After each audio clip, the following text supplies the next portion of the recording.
talking about ever since America has backed out of the Iranian nuclear deal, which happens to be the most restrictive nuclear arms deal ever made with the nation. And 3 years into it, we backed out of it, which sends a message to other nations, it seems, that are we to be trusted? Macron, our president's buddy, stayed in the deal. A lot of Europe is going to stay in that Iranian deal, but obviously, Iran is not too thrilled with our decision to get out of this deal, and the notion that Benjamin Netanyahu, Prime Minister of Israel, was saying that they were trying to develop nuclear arms and bombs and all this was just complete fabrication, meant to manipulate us, and it worked. So, not long after getting out of this deal, we have here this story that Israel strikes dozens of Iranian targets in Syria. Israel also destroyed the Iranian launcher from which the Grad rockets and five missiles were fired at Israel. So there's been a lot of news, right, that these Iranians located in Syria struck first, but that's actually not the case. It says that the targets all belong to Quds forces, including intelligence sites, logistic headquarters, and then this just gave way for Israel to bomb like crazy. It's just not good what's happening here. A lot of back and forth and reason to go ahead and strike and launch. It's just all these forces are not going to be able to say, look, we can do it. We can have nukes, but they can't have nukes. Israel, meanwhile, so worried about this non-existent threat of Iran. Look, Iran is crazy too. It's completely mashugana. It's nuts. But this notion that they're building nukes and doing all this stuff is absurd, coming from a nation who's never really had to surrender or let the world know how many nukes they themselves have. Israel sits on a bunch of nuclear arms, and they don't really disclose what they have. In 1986, when it was exposed, their nuclear sites were exposed. The gentleman who blew that whistle was kidnapped and beaten up. Israel-Iran crisis. Iranian cleric wants Israel against doing anything foolish as France calls U.S. sanctions unacceptable. So, it says here the chief of the UN has called for an immediate halt to all hostile acts in the Middle East, a day after Israeli forces bombed Iranian military targets inside Syria. Yeah. The Holy System of Islamic Republic will step up its missile capabilities day by day so that Israel, this occupying regime, will become sleepless and the nightmare will constantly haunt it, that if it does anything foolish, we will raise Tel Aviv and Haifa to the ground. This is just all back and forth. And Israel has an open door to go ahead and start bombing and going crazy. The Saudis are also attacking Iran right now. And Iran is upset with us and Israel.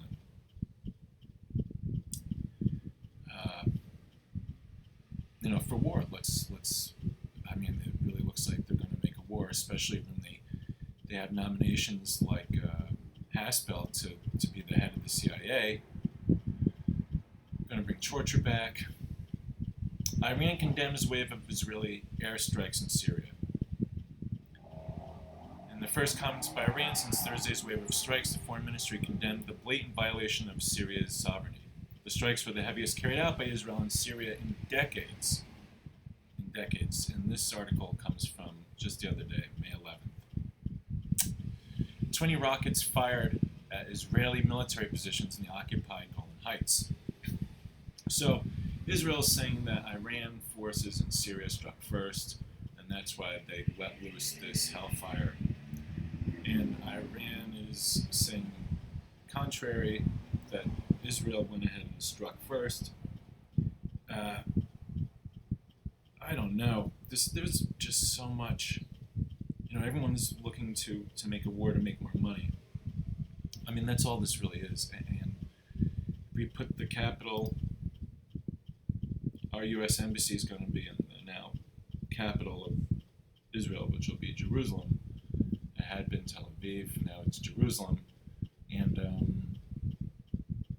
it was a long time ago once ourselves and only a couple of other nations recognized Jerusalem as the capital, and then we stopped. I think that was a whole UN mess. Anyways, it's all happening. It's all happening. Gaza protests. At least 49 Palestinians have been killed by Israeli forces since the Great March of Return protest began March 30th. I mean, this is about 7 or 8 weeks now of Israeli snipers and whatnot consistently shooting demonstrators down. Since the protest began on March 30th, the Israeli forces have killed at least 49 Palestinians and wounded more than 8,500 of them. The marchers are demanding their right to return to their homes seized by Israel in 1948. And some media have been killed as well. Reporters. And there's actually video that you can go see of snipers' point of view, laughing. I mean, it's Iraq all over again. We sent a bunch of young people who grew up in this video game point of view shooter generation into a war in Iraq, and they're told kill civilians. I mean, this is fact. We have a lot of soldiers who came back in 2008, 2007, said that they were ordered to just kill innocent civilians in Iraq and carry a shovel in your car and guns and just drop them by the bodies. So that's that. That's Iran, Israel, the United States. It's the Middle East is just, here we go again. Anyways, in other news, this is something that absolutely no one is talking about except Lee Camp. This one article in Forbes. Lee Camp from Redacted Tonight on RT. A professor finds $21 trillion in unauthorized government spending. Basically, from 1998 until 2015, the Department of Justice, the Department of Defense and the HUD, the Pentagon can't account for our spending $21 trillion. Okay, so this one man, Mark Skidmore, was able to find Army budget documentation saying its budget represented roughly 11.5 trillion of the 21 trillion. He also called these accounting documents opaque, saying it was not clear what authorized adjustments were for. And that's our taxpayer money. 21 trillion, just gone. And it's amazing to me that we're just supposed, civilians are just supposed to be okay with this. I mean, I guess as Iraqi civilians and Syrian and everyone else around the world, and Israeli, everyone's supposed to be okay with the destruction and war around them. I guess we're supposed to be okay with the loss of our government money, our taxpayer money. 21 trillion of unauthorized spending by U.S. government discovered by an economics professor. Mark Skidmore is an economics professor over at the Michigan State University, and this is just absolutely crazy. After discovering that the figure was accurate, he and Catherine Fitz, collaborated with a pair of graduate students to comb through thousands of reports of the ILG dating back to 1998, when new rules of public accountability for the federal government were set, and all the way to 2015. The time the latest reports available at the time, the research was only for the DoD and the HUD. The professor would not suggest whether the missing trillions went to some legitimate undisclosed projects, wasted or misappropriated, but believes that his find indicates there is something profoundly wrong with the budgeting process in the U.S. federal government. You basically can't spend. So I encourage everyone out there to visit. You can visit missingmoney.solari.com, where they've managed to pull a lot of the documents that the government is now pulling. And here's the Forbes article. Yeah. Don't forget, missingmoney.solari.com. These folks have all the documents. So basically what's happening is look, the missing money, $21 trillion missing from the U.S. government. $65,000 for every person in America. I mean, we wouldn't have homelessness. We would be able to afford free healthcare. We would be able no tuition. The Solari report has been covering the missing money since 2000, when Catherine Austin Fitts began to warn Americans and global investors about mortgage fraud. 96%, by the way, of mortgages paid for by the government right now. 96 of mortgage insurers and mortgages, 96% government. So anyways, please visit missingmoney.solari.com. They have great videos and documents. Here, no money shall be drawn from the Treasury but in consequence of appropriations made by law. And a regular statement and account of the receipts and expenditures of all public money shall be published from time to time. Article 1, Section 9, Clause 7 of the U.S. Constitution. Boom, there it is. Everything has to be accounted for. Congress has to approve any of this money. It's our taxpayers' money, and they have to let us know how it's being spent. $21 trillion gone. Well, now here's something interesting. I had the report right here. This is the man. It's just absolutely astonishing. Let's see. I want you to hear a bit of what Mark Skidmore, this professor, has to say. These reports don't really say much about that at all, of course. It's very possible that money could be used for other purposes, or, we could take some guesses, and others who are on the inside might have a more informed guess than I do. My take on it is whatever it is, these reports suggest that there's something really wrong in the budget process, right? Even if you don't think there's something nefarious going on, something that's not good or very hidden in a dark project or money laundering or fraud, if you don't believe any of that stuff, how can you do a proper kind of a program evaluation with these kinds of numbers? You just can't. It's like, where did this money come from? What was it used for? How do we account for this? And so from my point of view, it's very non-transparent, and the Constitution says that all spending needs to be approved by Congress. And from my teaching of local government finance and budgeting processes, we always say, well, if some sort of governing authority that's elected by the people approves a certain amount of revenues and expenditure allocations, then you stick with that. And if you go outside of that, you have to come back to the governing body and ask for approval for these changes. And it appears from these documents that that's not happening. It looks like there's a whole lot of money flowing in and money flowing out. And I can give some examples of that. Amazing. One of the things you told me that's and there he is. This is Mark Skidmore right there.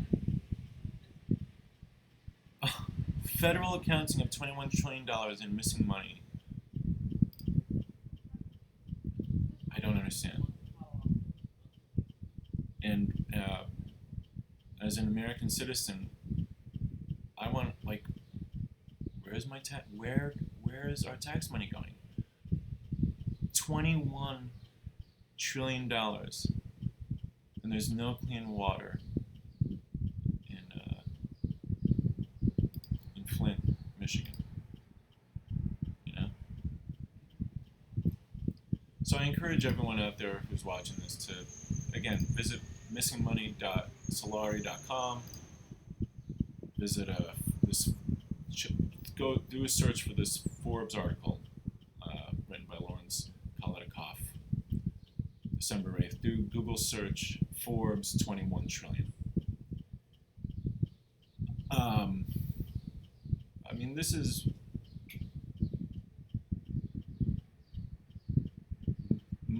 the most upsetting news item that's not being, like, no one in mainstream media is reporting this at all. As I said, Lee Camp was the only. I was watching RT and Lee Camp came on Redacted tonight. He was the only one talking about this. $21 trillion is gone, and just no one's reporting it. So this is the most upsetting thing of all. Yeah, when you take a look at no clean water in certain areas and oil spills and the removal of habitats, species habitats, all these things done in the name of capitalism and companies and everything like this. But they had the money. They're taking the money. $21 trillion. Like, why do you need? Why isn't any of that money being used to help people around the world, to help our own country, to help others to just help people who don't have? Anyways, thanks for watching. This is Folk Politics, and thank you.